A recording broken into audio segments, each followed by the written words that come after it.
Don't put it in there too much. Also, we're live. Kiss me once, kiss me twice, Hush. kiss me 3 times. Oh, the guy. Three's Company. For us I a love crowd. that show. Welcome to another episode of C&C Bros Cast. Oh, we're live. I said that. Oh my god. That's why I was telling you to hush. Damn. It's Wait. hi everybody. Oh, what a great cold open. Welcome to a new episode of C&C Bros, and we have quite a bit to talk about tonight. The theme of the discussion here, I think, would be reminiscing about old bygones and childhood memories, and also Broly is canon now. It's official. I don't know anybody who expected that. I did. No one did. People I did. watched Dragon Ball Z up until Cell and then dropped off. And Broly's like their favorite. I dropped off after Exactly. I mean, I watched some Boo Saga, but it was not good, so I stopped. I'm like they dropped that little line in Super And then with a girl, and it's like, dang, she kind of looked like. It's like, oh, okay, cool. We about that now. All right. on the street, man, Dragon Ball Z was my shit. I know everything. Went all the way up to Cell. When I was still at the store, I had people like coming to the store like that. People, man, I love Dragon Ball. I love the Cell arc. Oh yeah, really? I really like the Kid Buu fight. What? No, I ain't really watched that for real, dog. You know what I'm saying? Like, I wasn't with all that, but I came back on Super though. You know what I'm saying? That boy Jiren. That Boo Saga was whack. But Vegito though? Vegito was canon. Vegito's was definitely canon. No, it's not canon. Gogeta's not. You're thinking of Gogeta. No, I'm just being shitty.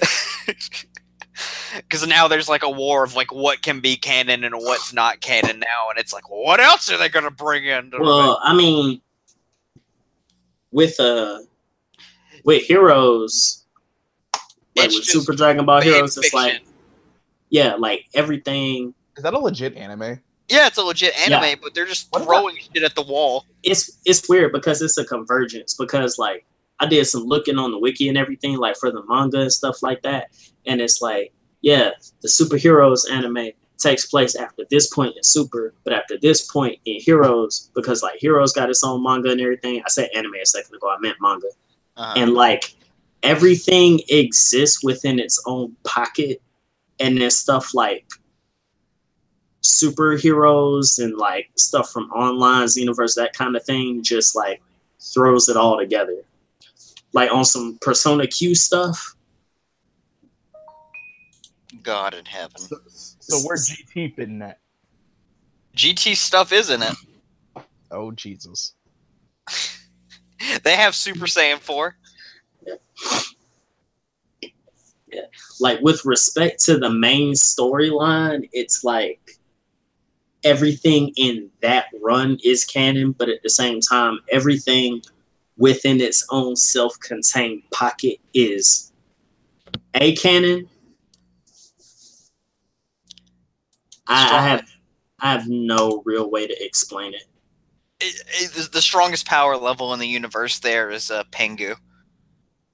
Yep. Wait. Yeah. No. I don't know. It doesn't matter. Like, they can do whatever they want to, and it'll just be accepted as fact in that universe. But it doesn't matter. So, have you guys read like the little aside that Toriyama wrote in regards to this movie? Nah. What up? Okay, so let me pull it up because I actually thought that it was interesting and kind of hilarious, to be quite honest. Anyway, give me like a minute. It's gonna take a sec. All I know is that Broly's so cool, but he's also so dumb. I think that was acknowledged in this tweet, actually. Like, I'm not gonna lie. Also, nice gif of Makoto. You sick son of a bitch. You're the sick one. I know. It's a disease. Alright, so this is what comments from Akira Toriyama, courtesy of Emperor Big D, or at Emperor Big D on Twitter. Yum.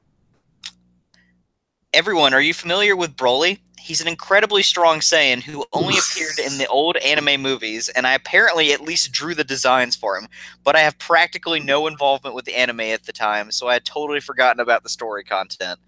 So about Broly. I hear these days he's still very popular, not only in Japan, but also overseas. Based on that, my editor suggested we have Broly appear in the next movie. I went ahead and watched the movies from back then, and I felt this could be quite interesting once I rearranged some things. I got to work, right to work, trying my hand at a story that incorporates him into the Dragon Ball Super series, while keeping in mind Broly's classic image so as to not disappoint his fans. I updated him and added a new side to his character, and I think this has resulted in a more fascinating Broly.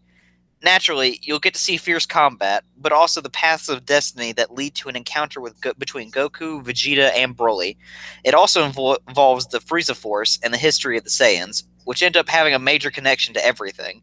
The story content turns out to be very large-scale and dramatic. Here comes that almighty Saiyan, Broly. I'm also including lots of other content all you fans will enjoy, so look forward to it. And be patient a while longer for it to all come together. And that's it. So it is a complete and total retcon. It is Toriyama saying, "Oh shit, I made him," and he's like, "Wait,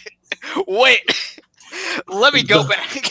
The way that was worded made it sound like he had forgotten story content. It was like, I designed the character, and it's like, wait, aren't I forgetting something? It's like, yeah, that's right. They gave this man a sheet of paper, and they're like, draw. And he's like, all right.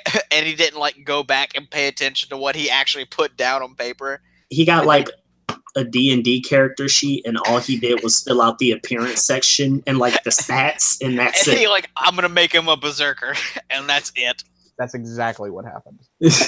And this man said, oh, wow, I like him, but let's change a few things. It's like, I like him. Wait, y'all like him too? All right, cool. First of all, let's give him a character.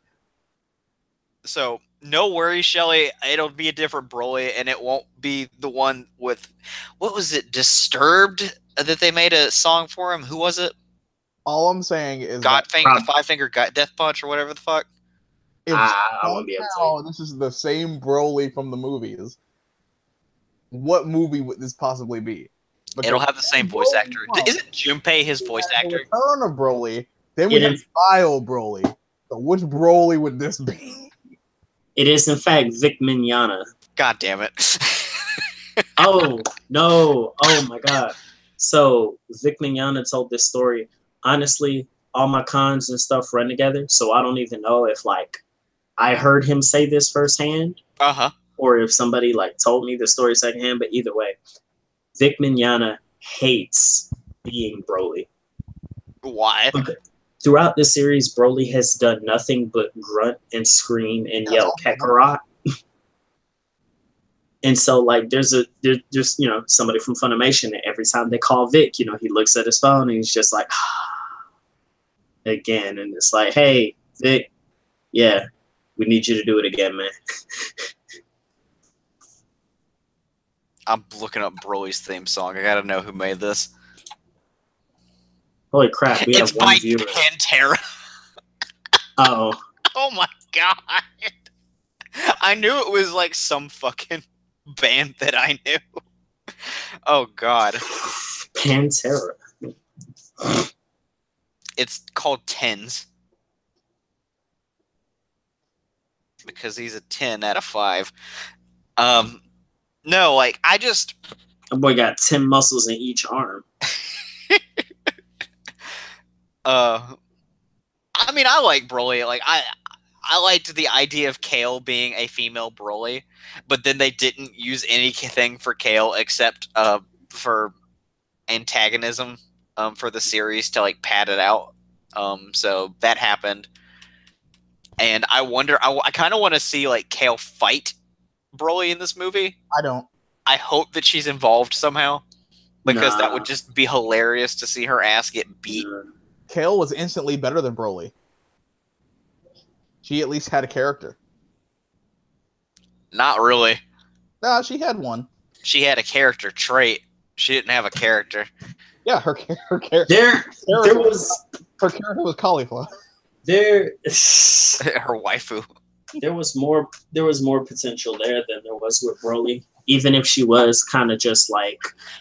Look, I don't want to hear that there was more potential with Kale than Broly. Broly had 3 goddamn movies. I mean, I never. That doesn't mean anything. He wanted to be stronger.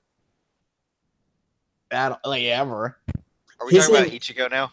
No, I'm talking about his entire motive, his MO is, as a child, he was tired of Goku's crying. Yes.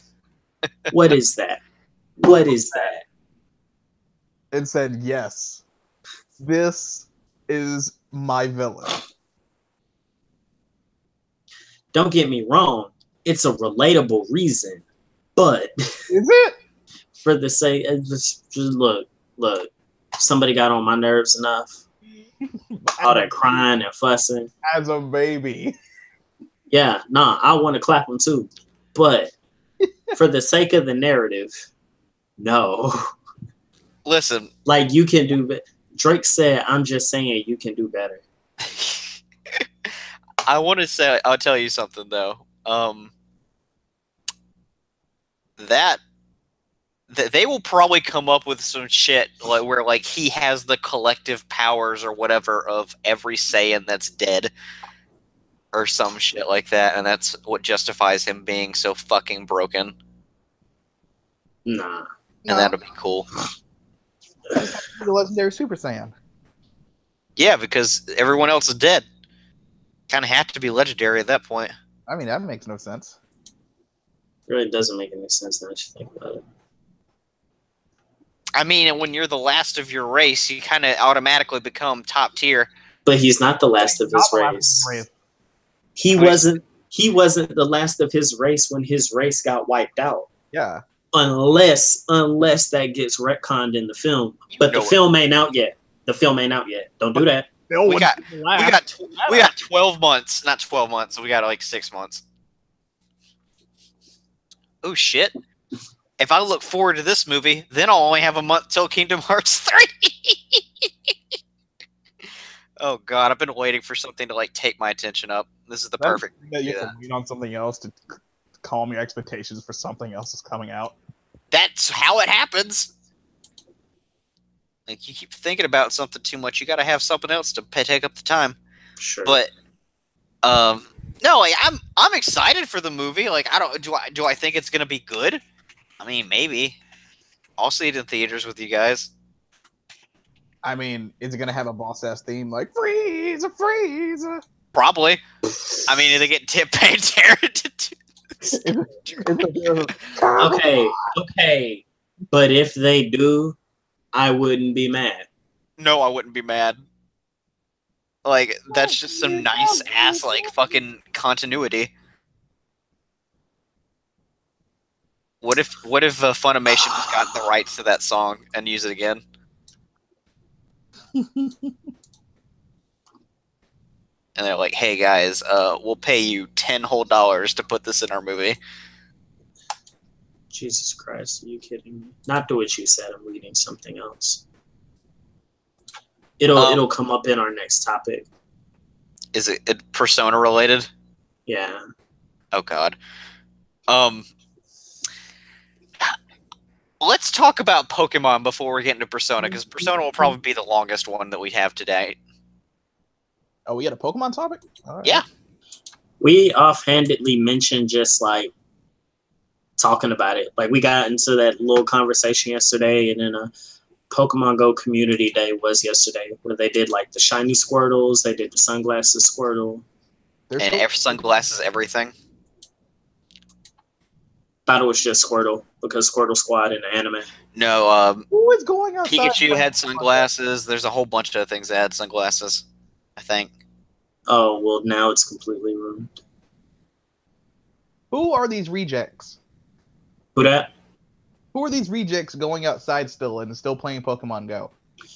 Well, see, The ones that are excited for Pokemon Let's Go PV. Yeah, I was gonna say the Let's Go games connect with Go, and so people are gonna stockpile as much as they can on their phone and move it to the Switch.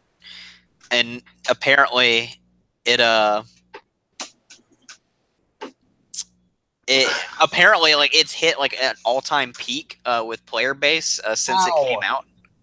How is it at an all-time peak? Because everybody went back at the same time. No way that game should be at an all-time peak. Because But people it are like, is. people are like, hey, the Switch game's coming out soon. I better start playing Pokemon Go and get my collection up. You see? That peak should have been 2 weeks. And then after that game, and then people are like, oh shit, they've had updates. They're in Gen 3 now. Oh my god. See, that's how they get you, because the most that was done to that game at the time they announced those games was what I think it was a little bit of customization options. The Pokemon keep updating, that's a given, and then just like a little few UI stuff here and there. But then they announced it, and then people went back, and it's like, okay, since we got you, and then just like boom, overhaul. It's like here's a bunch of cool stuff because you're playing. Hey, you can connect with people now, and friend codes, and all this other hootenanny. Old Niantic. I hate people so much. So, what do you hate people for playing things they enjoy? Yes, I hate people for being dumb. that's a Shelley thing. You hate I fans. hate for people being for fans. things. I hate people for loving things they love. Exactly. Family members, fuck them. Cats, fuck them. Whoa, whoa! Soulmates, Do fuck not. them. Don't actually fuck your cats. Please don't. Don't do drugs. Drugs are bad. Okay. Oh, Yeah, that's sweet. but no, like, let's go on a tangent with Pokemon because I've been in a mood where I've been playing not all of them, but at least the games that left an impression on me currently, and just replaying them the same way that I would play Sun and Moon, where I just have like a billion different fucking potential party members that I swap in and out constantly, and keeping them all around the same level. So what are everybody's favorite gens here? 4. 4. 3.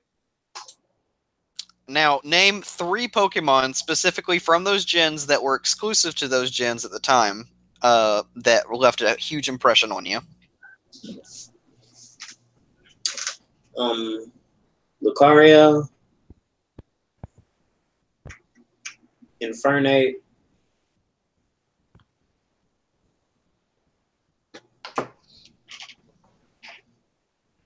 I about messed around and said something from 6. Hold on. Togekiss. Oh. Flygon.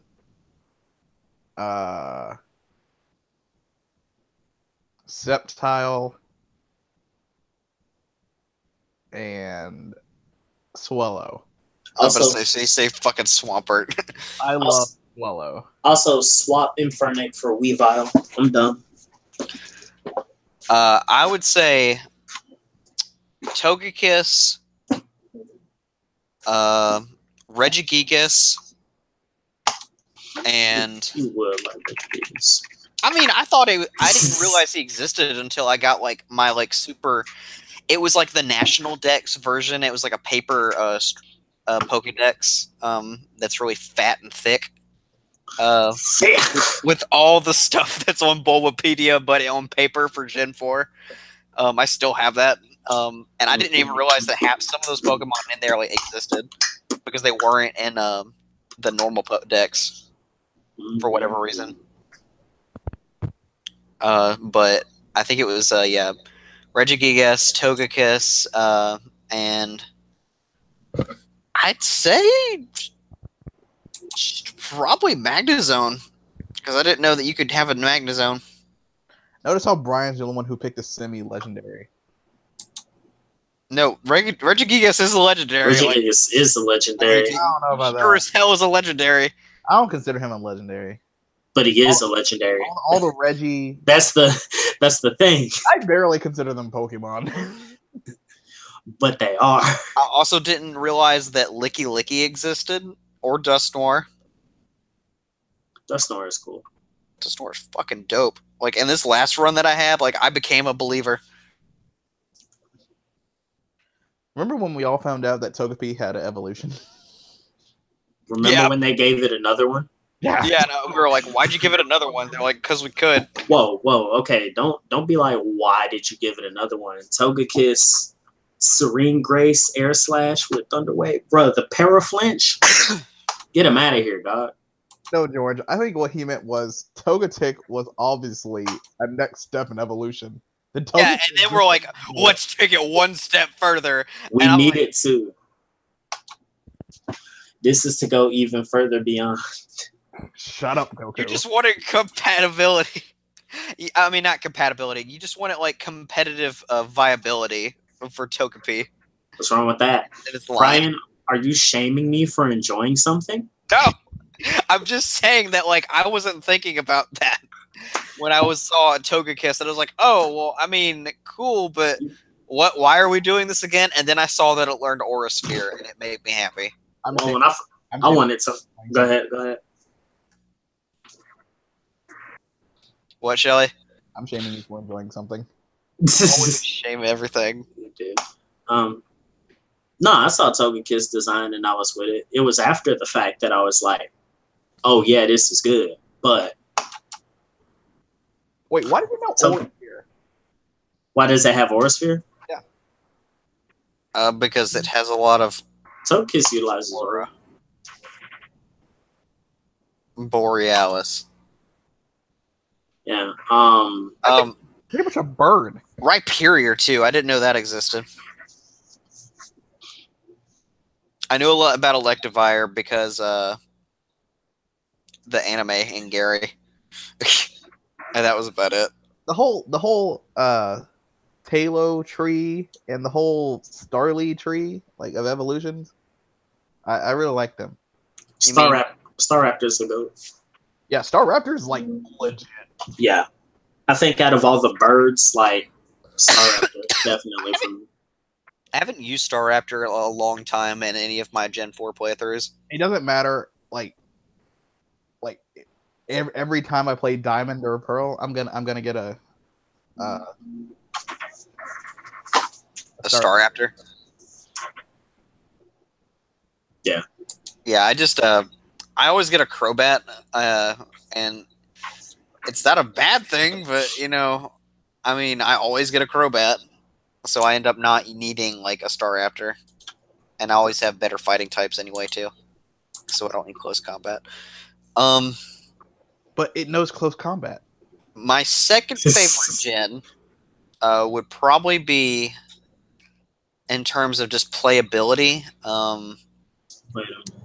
probably a Johto. And then my third favorite would be Black and White 2, or Black and White initial. I like those a lot. And that's just for playability and also the Pokedex. I love the Black and White's Pokedex. I like Black and White because Snivy beat up Pikachu. You like Black and White because you downloaded a super hard bootleg that you're like, what the hell? And that's what you get for pirating a game. I want you to go download that. No. No, we have to support our official releases. We have to spend money. When are they gonna make a 3DS emulator? I'm sure it's not hard.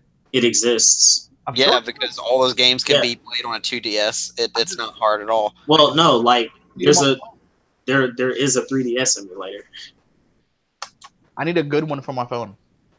Oh, you ain't gonna find one on mobile. The phones can't. Dude, you have to play on a laptop. You gotta get you one of them Sony Ericsson phones. If you think a phone can't run a 2DS game, I didn't say a phone couldn't run a 2DS. Hey. I'm saying a phone can't run a 3DS game. I'm saying that my iPod Nano could play a 3DS game. Nah. My LG V30 could run a 3DS game. My fucking iPod Nano probably couldn't run Pong if it wanted to. Maybe like Fire Emblem, but not a Gen 6 or 7 game. George, let's just take the time here to remember that the 3DS is still less powerful than the Vita. Speaking of Fire Emblem, What that got to do with your phone? My phone is. See, my phone's leaps and bounds ahead of the Vita. All right, cool. Go ahead, hook up an emulator real quick then. I mean, I need one. Yeah. Speaking of emulators, go make one, dog. Man, you got it. You can do it. Fine, I'll do it in 2 weeks. All right, cool. I'm just gonna put up on Twitter. Somebody teach me to make an emulator. wait. Fire Emblem in the USA, is that the one with Marth? Just straight Fire Emblem. What? No. The one that's titled Fire Emblem is Blazing Sword. That's Ike? No, that's Hector, Ellawood, and Lynn. And what about Sacred Stones? Sacred Stones is GBA. Ike. Brian, you better not be downloading illegally. No, these are things I've already had for like 5 years, and I haven't played yet. Wow. I'm gonna open one up. I'm gonna search the internet. 3DS mobile emulator. Don't do that on my stream! It's our stream, sir. Damn it! Support the official release. Don't be this asshole. I refuse to pay for more Pokemon. Shelly, you were putting this out there in the air that you were pirating games. You fucking idiot. It's fine, it just won't be monetized. I doubt that it would be monetized anyway with the kind of language that we use. Yeah.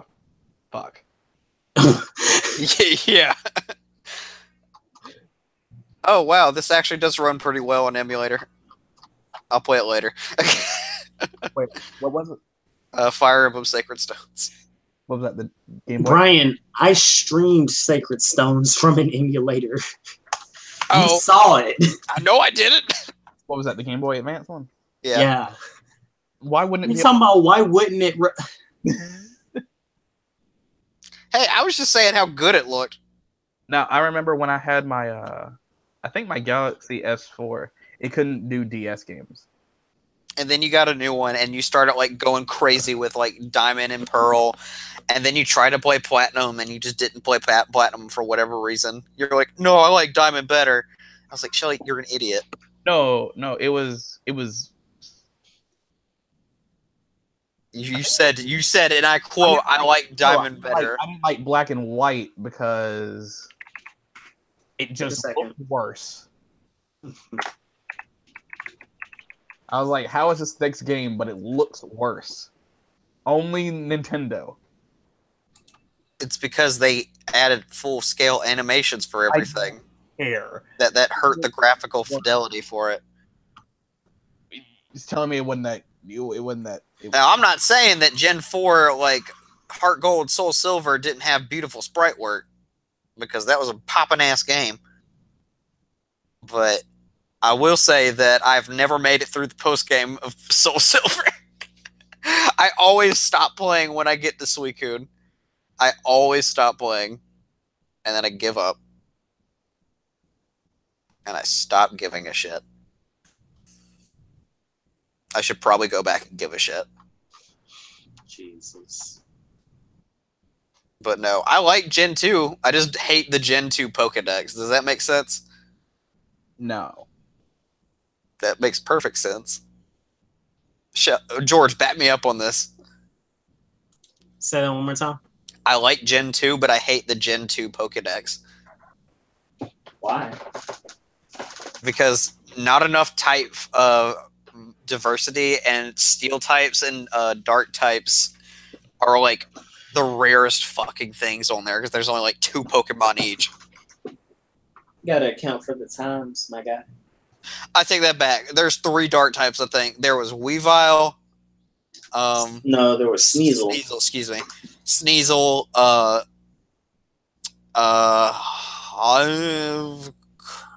no, what's its name? Take a second. Not Haunch Crow. Murkrow. Murkrow. And then Umbreon. And I think that's and Tyrannosaur. Oh yeah, that is Rock Dark. Yep. I always thought it was Rock Dragon. And Houndour and Houndoom.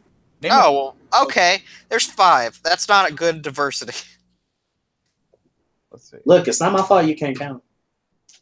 And then Steel types, they made Magnemite, the Magnemite line into Steel type, and then they had Steelix and Scizor. And then that's it. And Skarmory. Skarmory? Was that Gen 2 or Gen 3? Gen 2. Skarmory was Gen 2. I just never ran into a Skarmory in Gen 2. See, why you mad? The first time I ever ran into one was in Gen 3, so I just assumed that it was in Gen 3. You over here mad. You can't count. You not running stuff into the wild. And you just mad. I am mad! Gen 2's Pokédex sucked! You weren't trying to overshoot, bruh. It's just like Gen 1's Pokédex is just okay. But that's only because I've played games after Gen 1. Now that I look back on it, Gen 1's Pokédex is just kind of because I've seen stuff that can be better. But at the time, it was everything. Being completely fair, like, I wouldn't have had my expectations all too high at the time, because you got to think about it. In a game where you can go back to a previous region, you wouldn't want to introduce too much for the, you know what I'm saying? Yeah. Because a big selling point is that, hey, here's all this new stuff, but then you can also go back and like see what's been going on, time skip, catch all this stuff, updated moves, updated typing.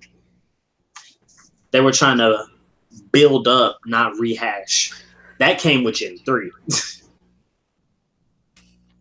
Can we have a discussion on why it would be so hard to have a PS3 emulator? One exists. One exists. That's how. No. I mean, like on the console, like PS4. Oh, you're saying like backwards compatibility? No, I just mean the emulator. Because Xbox has a 360 emulator on theirs.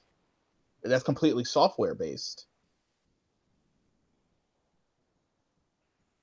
Shelly, what do you think PlayStation Now is?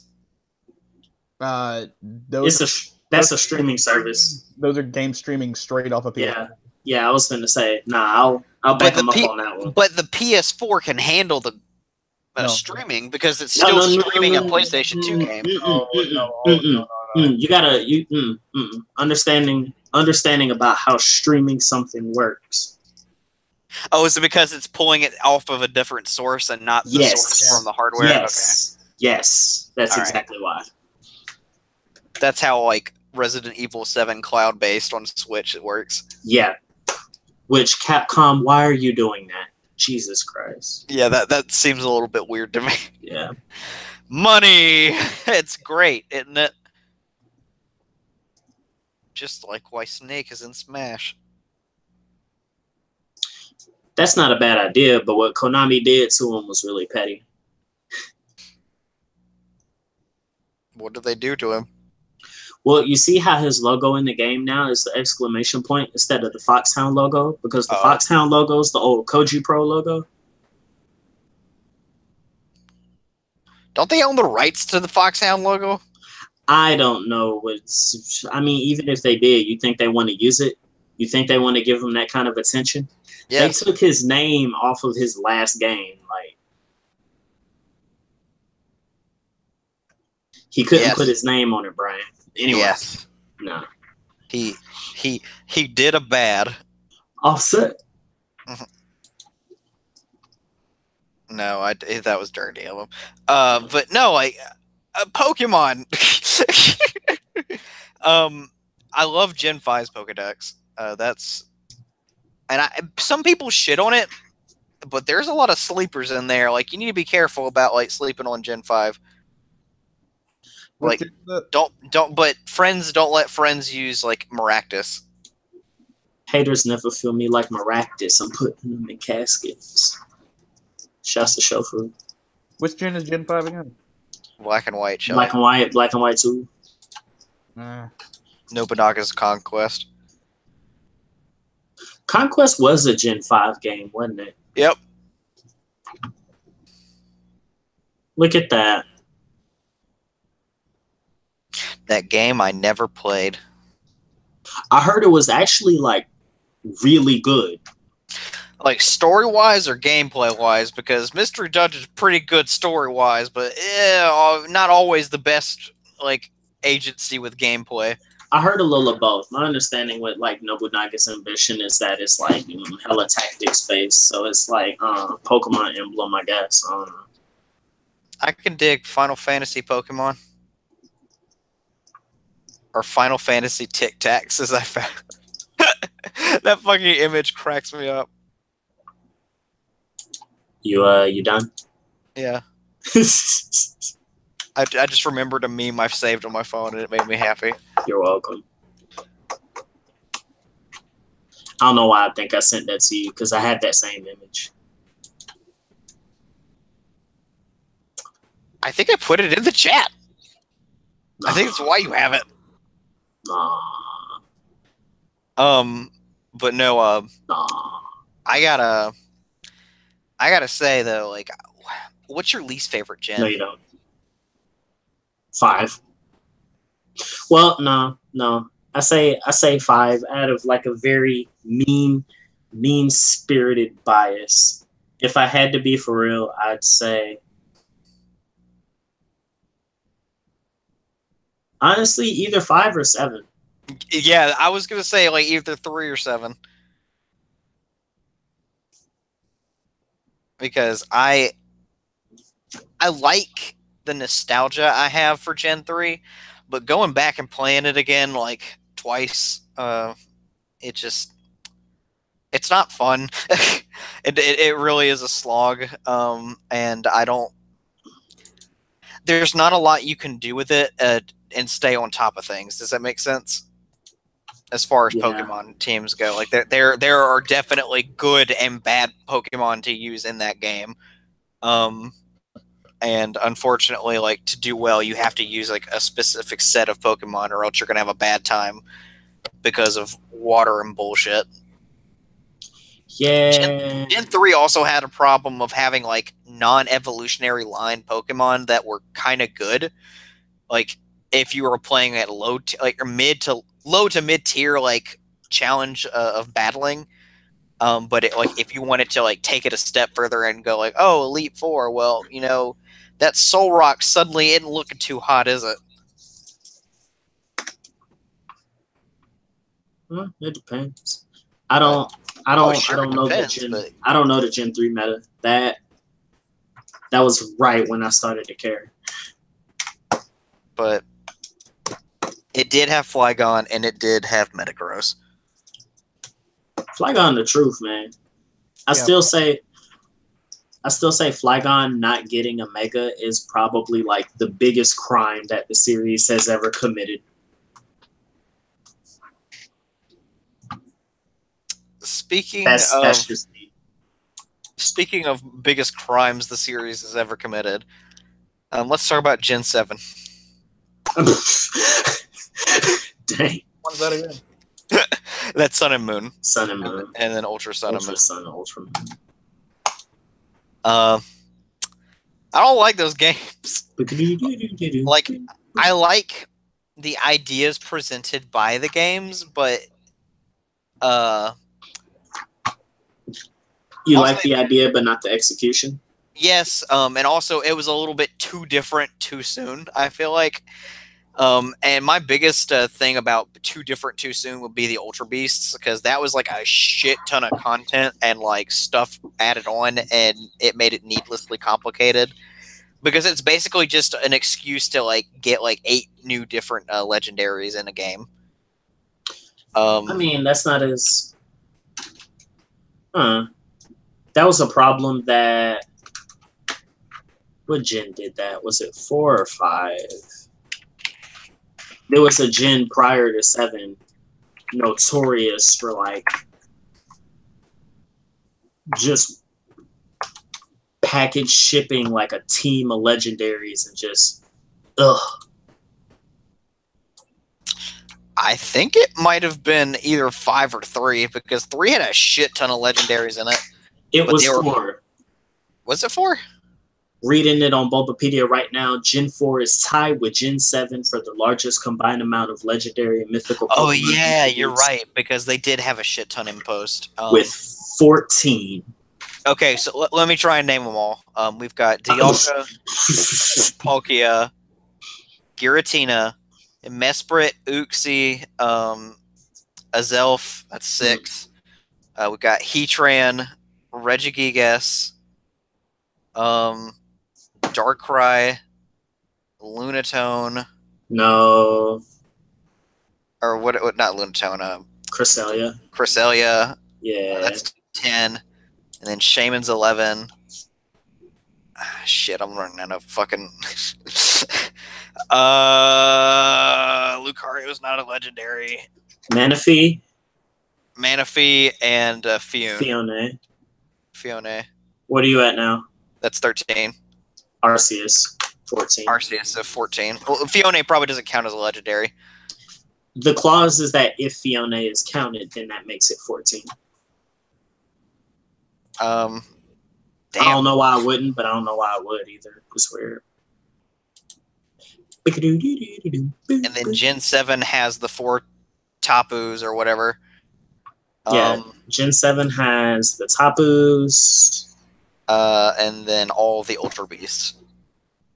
Including Dolio, and then well, hold on. And then that's more than, because what, the 4 Tapus, the 8 Ultra Beasts, that's 12. Solgaleo, Lunala, that's 13 or 14. Necrozma makes 15.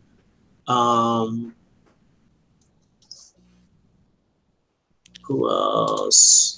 Because I know there's more.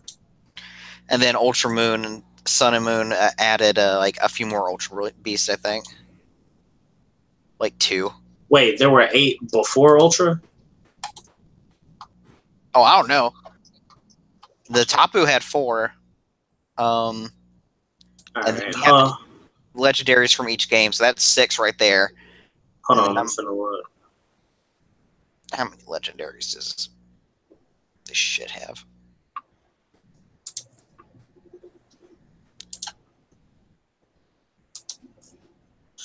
So, according to Bulbapedia, type Nolan Savali count.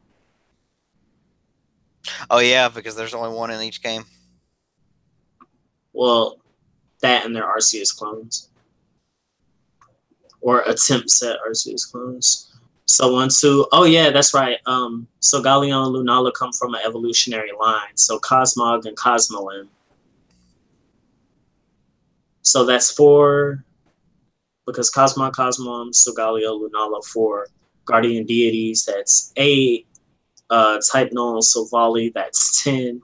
Necrozma, that's 11. So are they just treating Ultra Beasts like they're not legendaries because they're not technically Pokemon? Ultra Beasts are technically not Pokemon by the lore standard, but when you catch them in the Pokedex and everything, it has like their species is the such and such Pokemon. So I don't.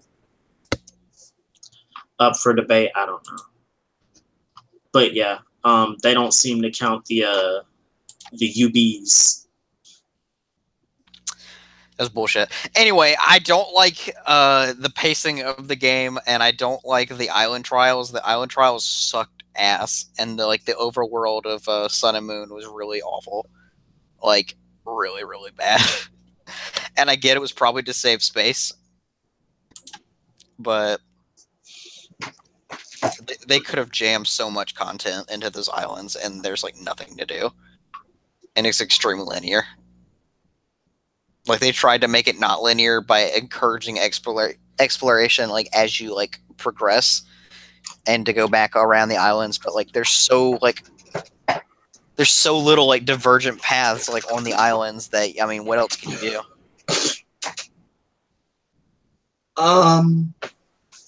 Admittedly, I am not far enough in Ultra Moon to determine, but I do feel some type of way in regards to I guess just Ultra Moon as a game compared to Moon. Not like one being better than the other, but Ultra Moon's entire, you know, here's a alternate telling, here's Alola as you know it differently, and it's still for the most part the same game with minor, but at the same time, I'm not far enough in the game. I know it's supposed to like introduce a bunch of stuff with like the Ultra Wormhole and then like that world and everything, but It's okay. It doesn't happen until like the last 30 minutes of the game. yeah, that's my thing. Like up until the climax, it's pretty just similar. And as much as Platinum, I love to use Platinum as an example. As much as Platinum being a third version of Diamond and Pearl was pretty much just supposed to be the same game with a few extra features and everything streamlined, it was still constructed in a manner of, even though it was Platinum and you're playing through the main story of Sinnoh, it still felt different.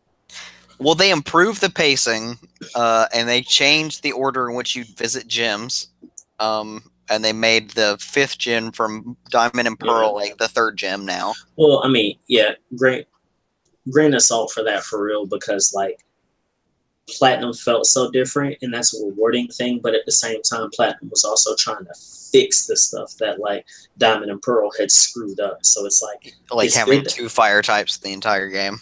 Yeah, so it's good that it felt different, but at the same time, it only felt different because it was taking some L's in the beginning. So my favorite thing about Platinum is that all of the new Pokemon that were like extra evolutions of old Pokemon that we knew, they made readily available to everybody to get, and they gave you opportunities to like experiment with all of them in the main story and not just post game with the national decks. Yeah, that whole having to get the national decks to do this and that kind of deal. Yeah, that was stupid. Also, to get the national decks in Diamond and Pearl, you had to actually meet every fucking Pokemon in the Sinnoh decks, besides like legendaries and event legendaries. That was really stupid. That was rough because you can only see Drifloon in front of the Windworks on Friday. Yeah. And I had beaten the game on a Thursday, and I really needed that national dex before I got to like school the next day. So on the bus, I changed my well, no, because when you change the internal clock, no, I think Gen 4 it didn't matter. So yeah, I changed my internal clock back and forth so I could do it. There you go. I think later on after Diamond and Pearl, whenever you changed your internal clock, you had to wait 24 hours to trigger clock-based events. Yeah, that's right. Yeah. So instead of, I think to get around that, it was, you had to like set the clock like so that it would naturally shift into the next day. Like, so you had to start the clock and set the clock on a Thursday, and then it would automatically shift into a Friday, and then the event would trigger. And Platinum, at least.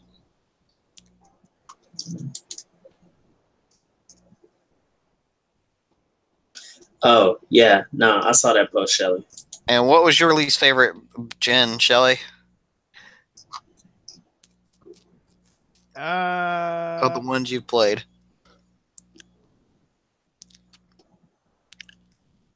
Five. Because of how it looked or how it played? I mean, I don't really like the Pokemon from 5. See, from 5 on, I don't really. Here's the thing. The Pokemon get forgettable starting in 5. They left us of an impression. But 5 has like enough sleeper hits like Lilligant that I had to discover back on my own in a later gen that it keeps things interesting. And if you like go out of your way to explore and experiment with some Pokemon, like you'll get a lot of rewarding combinations and stuff like that. Like Electros, like I love him or her, but there's a lot of fun stuff you could do in Black and White. I feel like, but it was like the level caps to evolve in that game were really high, and I don't know why. And then they had the stupid EXP formula that made it harder to grind. That they sort of fixed in Sun and Moon. I don't know. Anyway, my experience with the games are just, if I like the Pokemon, I'm probably gonna like it. Usually, yeah. now, That's why I think Gen 4 is perfect. Ice cream and keys and trash and. Well, it's kind of weird for people to get mad about ice cream and keys and trash when we have literal magnets stuck together in a pile of sludge. I was about to say the pile of sludge. Yeah, like you're gonna have some designs that yeah. It's like people gonna feel some type of way about at least like 3 or 4 Pokemon like every time a new Magnemite looks more legit than Magnemite does look legit. People hated Sylveon. Why do people hate Sylveon? Sylveon looks no different than the weird designs of Espeon and Umbreon. Yeah, Sylveon is just like Espeon. Vaporeon looks fucking horrifying. And I don't know what Flareon is. Flareon used to be the only fully evolved Fire-type Pokemon who couldn't learn Solar Beam. Now it shares that with Incineroar. You know what? I don't like Leafeon. No one likes Leafeon. I like Leafeon in the TCG, but that's a different story. I always forget it exists. Leafeon's like the most... It's like the least coveted evolution besides Flareon, in my opinion. What about Glaceon? Glaceon was coveted because it was an ice type, True. but no one used ice types a lot. I mean, in my experience, I like the design for Glaceon more than Vaporeon. What ice types have we used in this? It's collectively in this podcast. What ice types have you used? Boy, do I have the video for you. Hold on. I've never gone out of my way to get an ice type other than Snorunt and Glaceon and Glalie.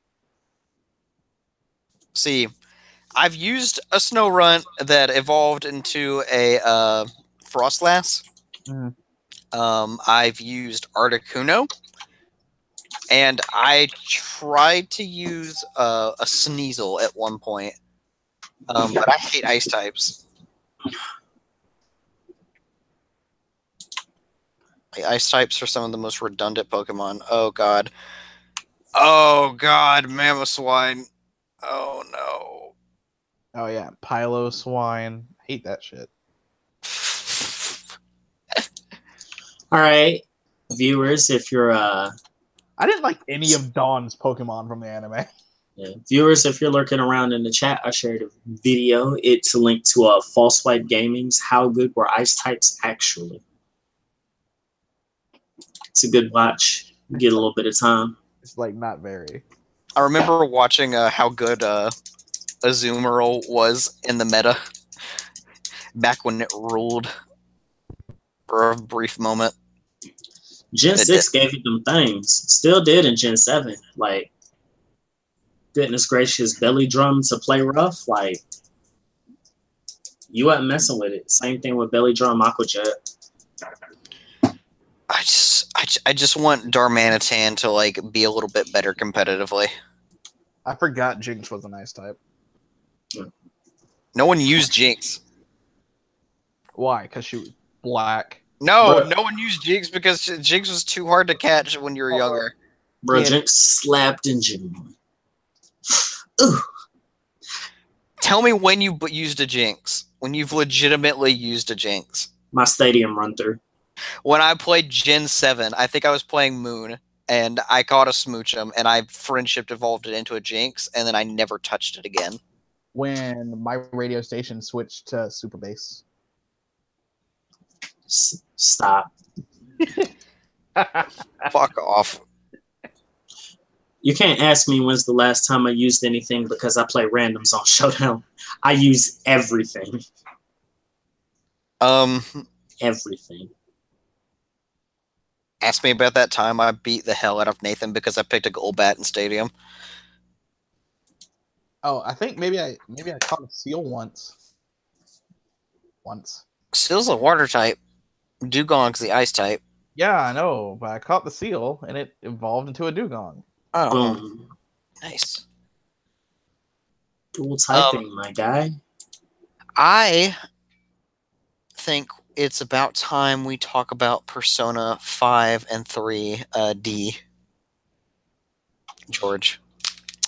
So, Okay. to give some context to the viewers at home, and if you're not interested in this bit, this will probably be the last topic we have for the podcast, so you can go ahead and sign off. But George and I are both big fans of the Persona series soundtracks, specifically Lotus Juice and everything that he's ever done, because the songs are great. And Shoji Meguro is a great composer. The Atlas sound team, it really does some cool work. And recently, if you were not aware, some games came out in Japan that are in the vein of Persona 4 Dancing All Night, but they are, I think, Persona 5 Dancing Starlight or Star Night. Depends on what region you're in. And then Persona 3 Dancing Moonlight or something like that. Also, depending on what region you're in. Exactly. And basically, they're rhythm games with complete remixes of most of the songs, or bangers at least, from the soundtracks of each of their respective games.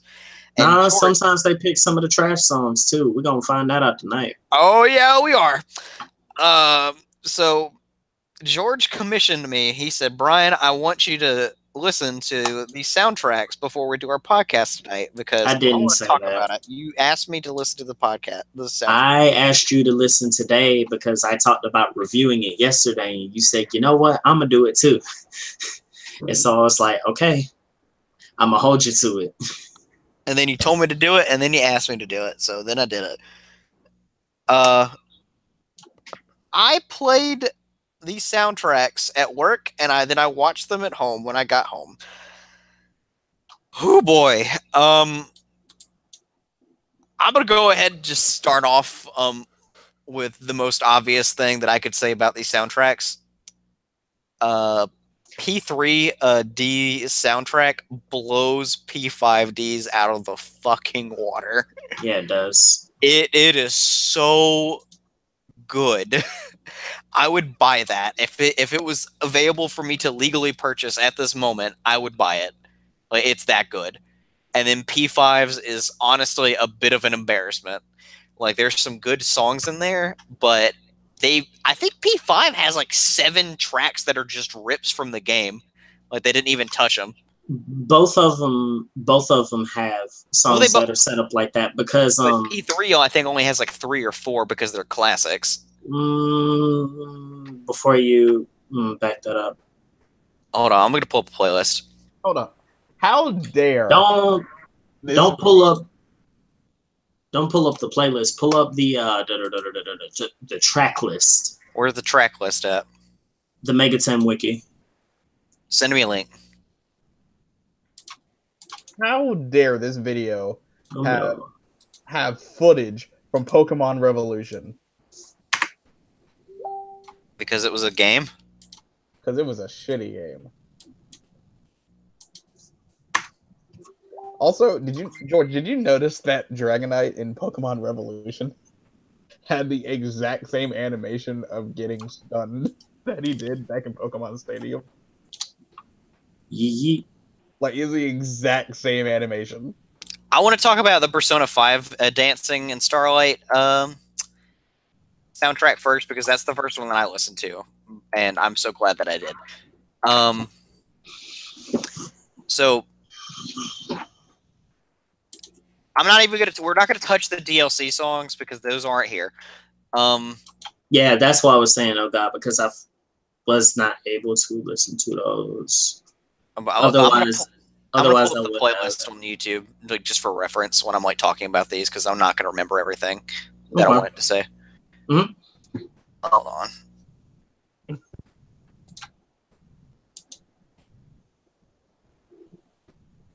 There we go. One of the first videos I see is Ultra Instinct Ignis versus Arden on YouTube. Yeah, And you did. I'm upset. All right, so the Last Surprise Taku Takahashi remix, that's not good. And my critique of that, and the reason why it's not good to me, is because it has really good build up to the chorus, but then the chorus is really happy and like too upbeat for the way they were building up and whatever tune they were holding in the build up to it, and I just didn't enjoy it. The Wake Up, Get Out There Jazztronic remix, that was fine. That had a lot of cool rhythm and beats to it, and I enjoyed it. Let's see. And then they Keeper of Lust. I enjoyed that one. No, not Keeper of Lust. That was just it. The Blooming Villain remix. That was really good. That was probably one of my favorites from the P5 album. And then let's see. Groovy was the opening. That was fine. Oh yeah, One Night Break, the ending theme. I love it. Like that's honestly probably one of my favorite ones from this album. One Night Break slap is really good. And then Beneath the Mask was pretty okay. No, not Beneath the Mask. What was it? Shit. Oh yeah. When Mother was there. The one Futaba's Dungeon theme. Like that was actually a pretty good banger. Didn't think it belonged. I didn't think it belonged either, but it was there, and it's a lot better than the original, so I'll accept it. Did not belong. The best part about it, in my opinion, was the tap dance section, because if you remember the concert from last year, the stage actor who like was Futaba like got on stage, and they did when they performed Let's Start the Game Live, and she did like the tap dance back and forth with the drummer. Mm-hmm. And so I think like the section in the game where Futaba, like in game where Futaba actually like tap dances and does that, was a really good callback to that. But other than that, like, I will say that I also liked the Tokyo Daylight remix. That one was pretty fire because I love that song. So yeah, Blooming Villain, Tokyo Daylight, One Night Break, and then God, not Life Will Change, not maybe Willpower as like a runner-up, and then also I'm not gonna count it, but the live version of Rivers in a Dry Land, or Rivers in a Desert, from the Sound Bomb concert. That was fucking amazing. I don't count it. I don't count it, but I still liked it. All right, here's let's talk about the bad ones. My least favorite one that was on here was the oh god, I already forgot it. Whims of Fate remix. That was garbage. Like straight garbage. And it was just bad. Like that, there was nothing fun about that remix. And I will say that entire album, like, and I realized that like for Persona 5, they haven't had enough time to like really get into the groove with the soundtrack. The soundtrack's pretty low key to begin with. There's not a lot of like bombastic, like really fun songs that they can make something out of. I still think that What's Going On would have been a great song for this album. Like, do you think so? no. I don't know. I liked it, but I think that this was just a really quiet remix album, and that they tried to keep some elements of the jazz. But I think that the best songs, honestly, that they had here sounded like P3 songs at the end of the day, and then that's why they sounded good. Okay. Here's here's my sense on it. So the problem with vanilla P5, like P5 proper, the problem with its soundtrack, in my opinion, was that there were too many instrumental tracks, and the vocal tracks that were in there, you know, got reused. They weren't in abundance, and like we can all agree that they like Lotus Juice, but that's something different. In the case of P5D, those very instrumental tracks that dampen the vanilla soundtrack are part of what kind of like kept this soundtrack from being a wash. I do think that's kind of bad. A lot of the tracks were vocals, and I'm gonna spend a lot of my time comparing it to P4D, which like I probably shouldn't, but stylistically, like if you're trying to like go for the same thing you did there, then you know I'm gonna be drawing these connections back and forth. A lot of the songs were just copy paste vocals, instrumental change, which they weren't They were remixes. They really weren't remakes of songs, or reimaginings. Which I mean, that's not always a bad thing. I mean, you know, James Landino with the remix of "This Will Be the Day" from Ruby is built the same way, where the vocals are the same, and the only thing that changes is the music, and it sounds like phenomenal. But I don't think that enough was done to the music to make up for just keeping the vocals the same, or at least like making the effort to sample the vocals to some degree in addition to like putting the song out there, like with Yu Miyake's remix of "Now I Know" from Persona 4 Arena that was on P4D. Like, a big thing that's holding this album back is that I feel like they didn't have a lot of time to do anything with this soundtrack, because I mean, let's look here. What all is actually like new and what's not. So we've got "Rivers in a Desert." That's one. "Keepers of Lust." We've got "Wake Up, Get Out There." Let's see. We have "Normal Blooming Villain." That's 4. We've got "Life Goes On." And then "Price," and that's 5 and 6. And then we have "Last Surprise," that's 7. "Our Beginning," I won't say the rest of that to not spoil Shelly. That's 8. 18 out of the 25 songs are relatively new, provided I counted those right.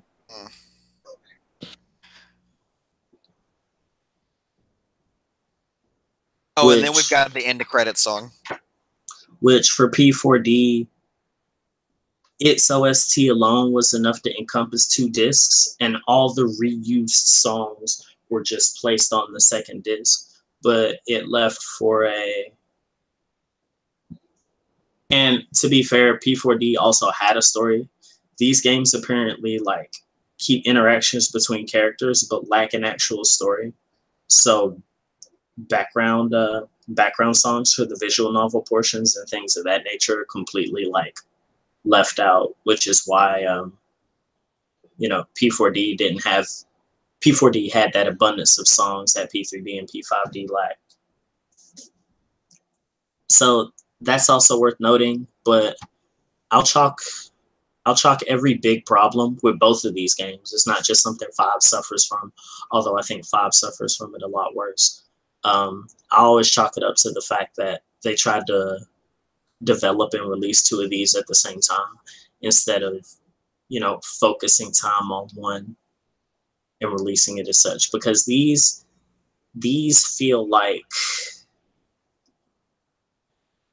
All right, so there are rhythm games. They might be developed. Well, no, these are rhythm games, I know, but there are these rhythm games that play very similarly to the way these do and Project Diva do, but they're like rhythm arcade games.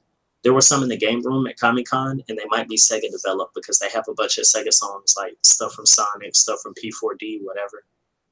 I feel like these are ports of those arcade games as opposed to full games on their own. I think the only thing that separates them and makes them full games entirely is like, you know, the added character models, the, you know, the DLC, the different costumes and everything. But that's something I'll talk about once we go over like everything.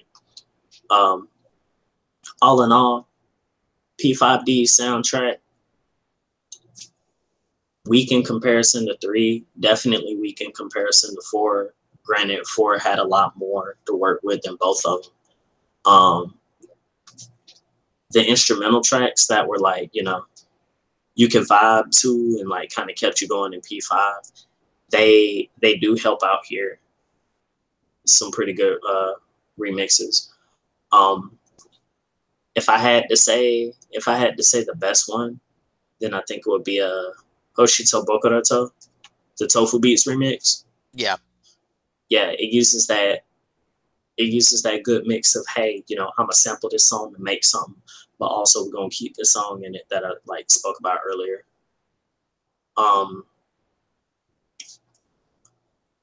Honestly, because I don't think the menu song is not listed, but the song that plays at the main menu, It's pretty good. yeah, also really good. I say that's a close second with Groovy behind that.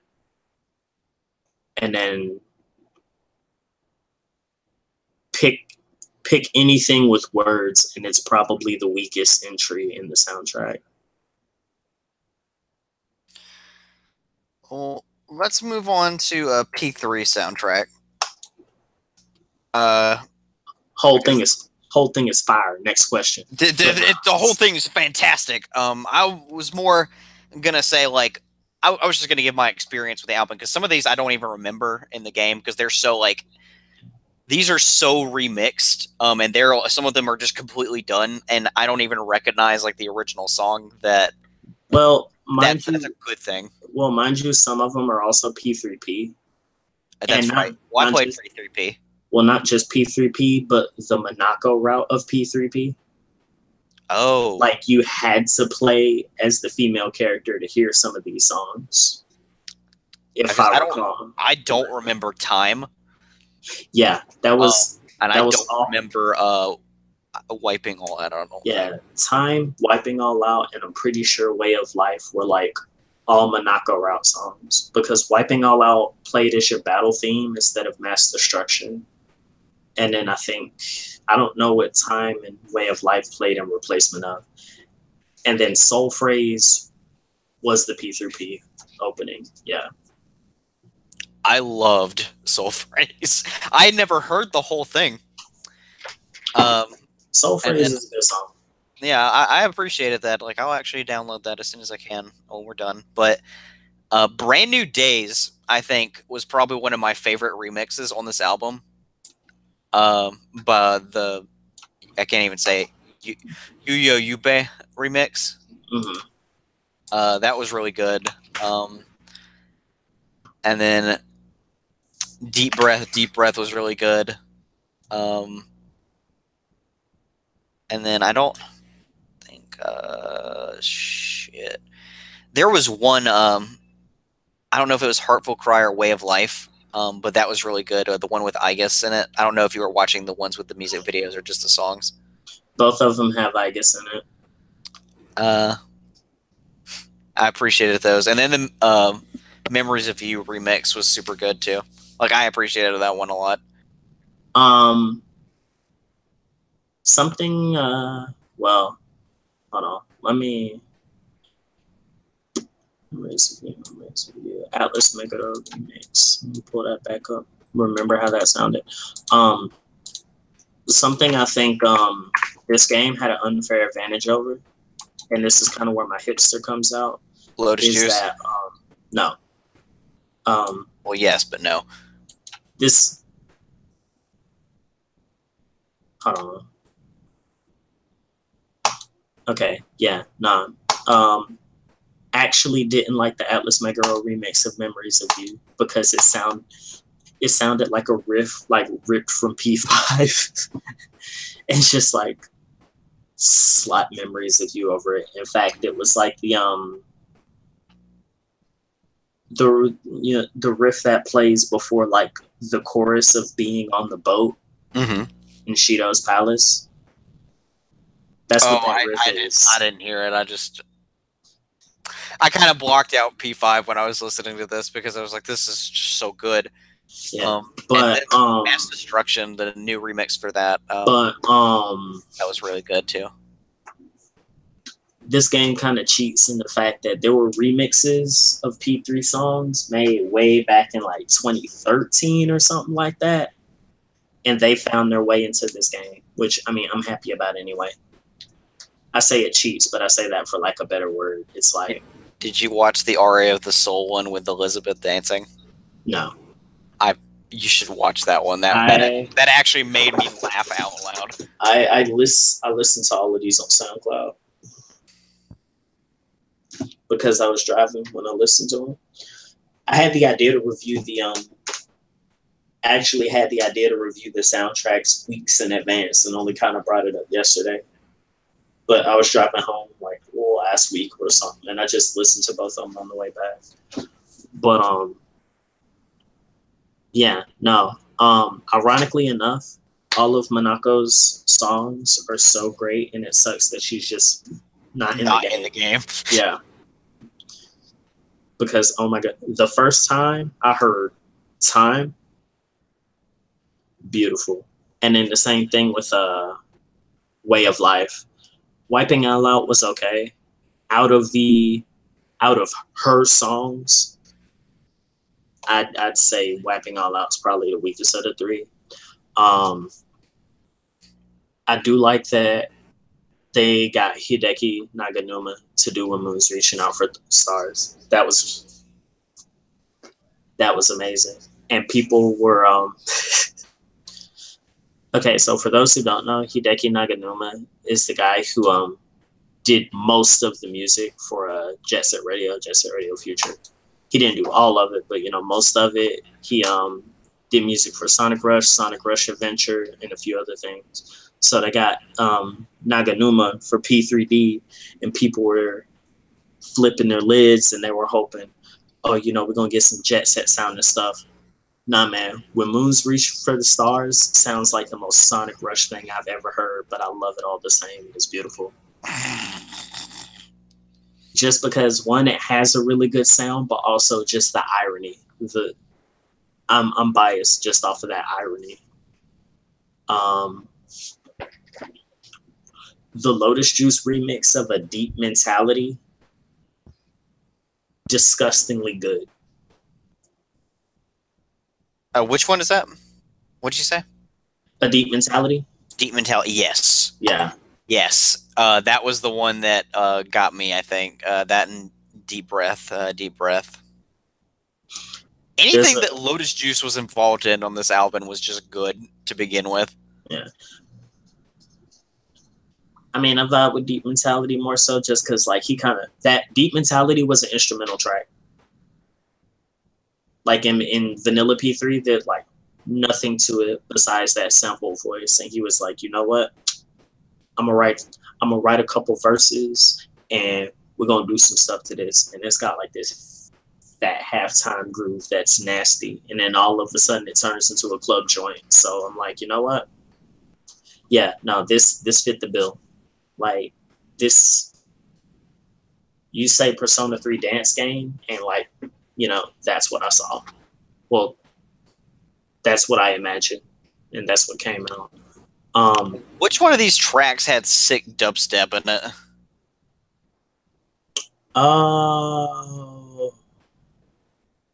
It's a good question. Oh, I know what it is. It was the Novoiski remix of Burn My Dread, I want to say, maybe. I don't know, but one of them, like, it was actually, like, disgustingly good.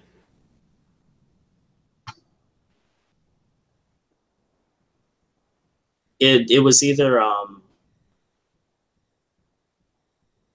I want to imagine it was one of the old ones off the At First soundtrack. So either like the Novoiski remix of Burn My Dread or the T Commoner remix of Aria of the Soul.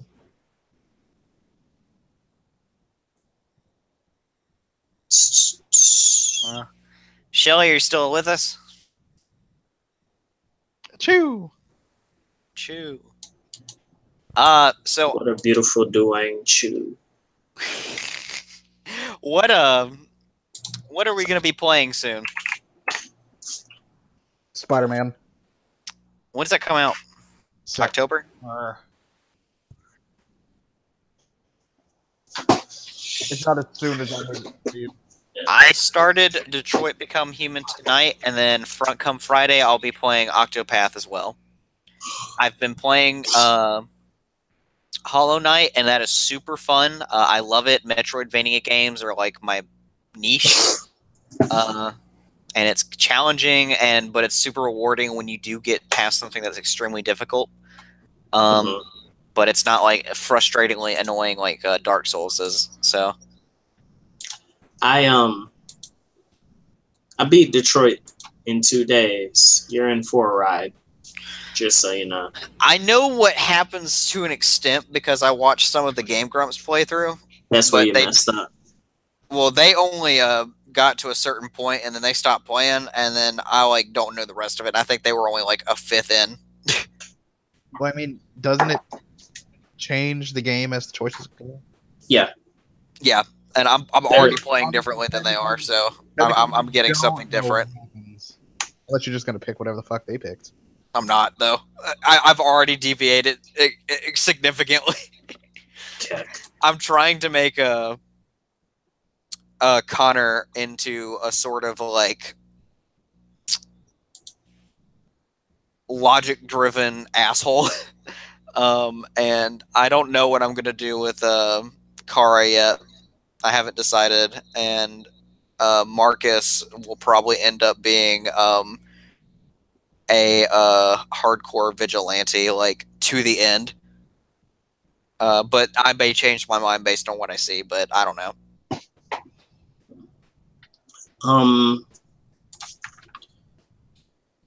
I've been watching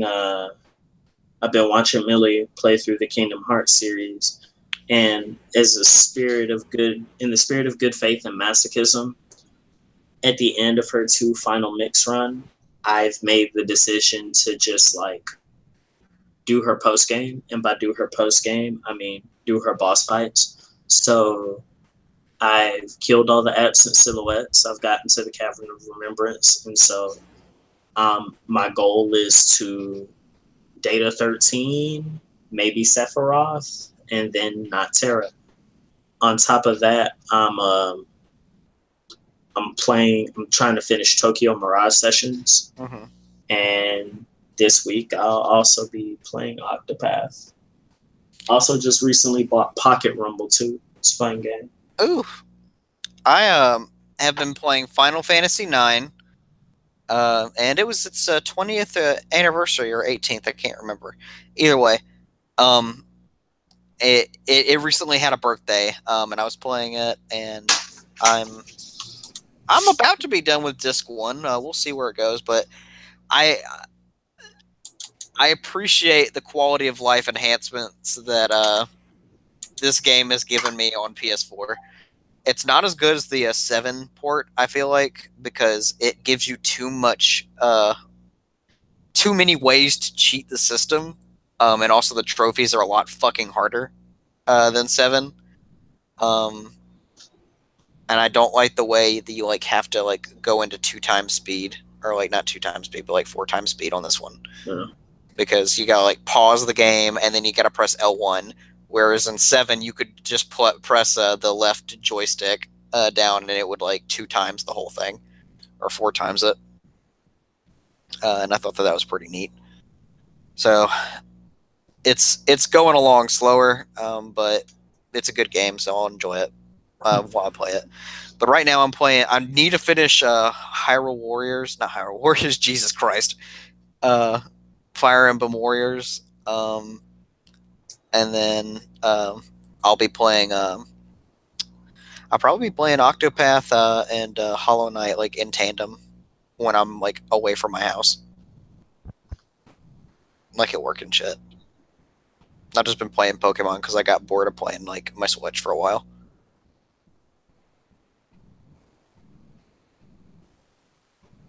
But yeah, I think we could call that a stream, folks. So, any final things you wanted to talk about? Anything you need to get off your chest, Shelly? Next time, folks, look forward to our Power Rangers podcast. Where we talk about how Shelly's DMs were assaulted by the Yellow Ranger. That's a story for another day, though. We talk about Brian watching Forever Red. I did watch Forever Red. It was nice. That's all I have to say about that. Oh, play Skullgirls. And I can definitely say that now because it was recently announced that Skullgirls is coming to Switch. Oh, is it? Yeah. Hot damn. Did you guys hear that this brand new game called Warframe is coming to the Switch? Did you guys hear about this cool trend where people take their Fortnite account and then they don't play on the Switch because Sony won't let you? Oh yeah, I don't give a fuck about that. If your Epic Games account was at any point tied to Sony, then you cannot play it on anything else, even if you're like coming over from like PC back and forth. So like once you play on your PS4, you're locked out. On the other hand, though, like Xbox One, Switch, PC, like you can do it. I still have to stream Fortnite once because I said if they put it on the Switch, I would do that, but only once.